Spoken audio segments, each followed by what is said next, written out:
Okay. So before I adopted Daily 4 into my literacy block, I used to do a lot of center work, which again builds, which is around student-centered learning. And these were my centers charts where I would put up I divided them into the different centers we had, which was always consistent for math or literacy.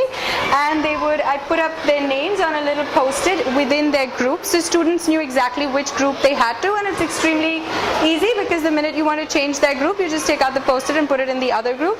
At the same time, students don't have to remember, and they're not flustered, and when you want them to start off, it just takes a quick second for them to look where they need to be and get into that group. This is the clothesline where we display all our student work, and it's up to them. They have the freedom and the choice to change whenever they want. So every time they make a new drawing, they want to change the old one, they decide to do that.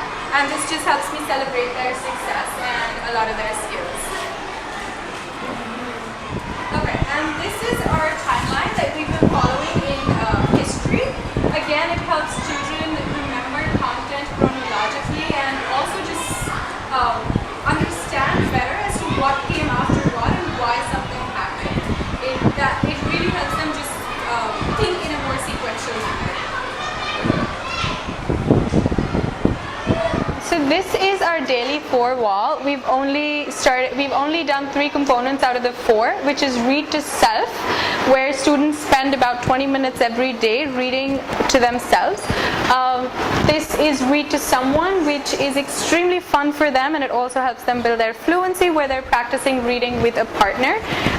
And the third component that we've started working on is work on writing, where children are spending 20 minutes every day just working on their writing. And as a part of Daily 4, this is the cafe board, which breaks down their reading and comprehension into 4 distinct categories, which is comprehension, accuracy, fluency, and expand vocabulary. The new strategies we learn in class are posted up on cards under the subheading that it comes in. It's like a visual reminder for students to know which strategies we've been working on. The cards are made by the students, and as you notice, they have the strategy written as well as a little picture which is a representation, and that's extremely important for children who may not be able to read or are extremely visual. It also has their name on it, who made the card, and this is again taking ownership of their learning. So whenever a student wants to practice a certain strategy but is not comfortable or not sure, they need to reach out to the person who made this card, and this gives the student who made the card some ownership as well as a sense of accomplishment. And we learn distinct strategies for each of these headings.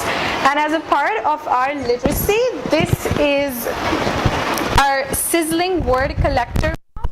Until when I started teaching, my word wall really was just posting words on the wall, the new words that we learned, which of course were a visual reminder for students, but they weren't, I didn't see my students using a lot of that vocabulary or even remembering the meanings. What this word collector does is, first, it's extremely organized because it's alphabetically organized. In addition, the students put up the words. As a class, we decide which words do we want to learn and put up on our Sizzling word collector. And sometimes we look through the dictionary for the meaning, sometimes we try to infer the meaning through our reading, and we put up the word over here with the meaning, and some of them, if you notice, have a little picture with them, which again helps visual students remember the meaning. Sometimes I also write the word or the meaning in Hindi or a local language, which the students are comfortable in remembering, and it just helps them remember easily. So it's an integral part of our literacy work.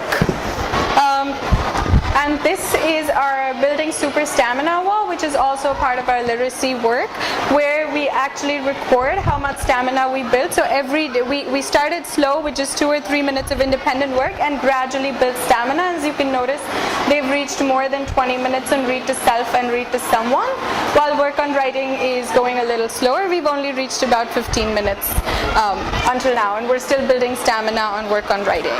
And these these are some, I also put up visual reminders right here as well as here for the strategies we're learning in comprehension. So while the cafe board has all the strategies put up that we've learned, these are the ones we're doing currently, and it tells them stepwise what they need to do to master this strategy. Okay, so this is our little welcome poster. I always put this up on the classroom door, which really tells the children how it sets the tone for my class, and it also tells them that the reason I am here is because of them.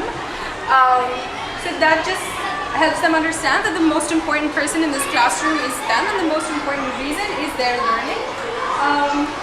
My classroom is called the Class of Champions, and which is just trying to again tell them that how as champions they need to work hard and they need to aspire for excellence. So this is Have You Filled a Bucket Today? This was a book I read to the children when we started the year.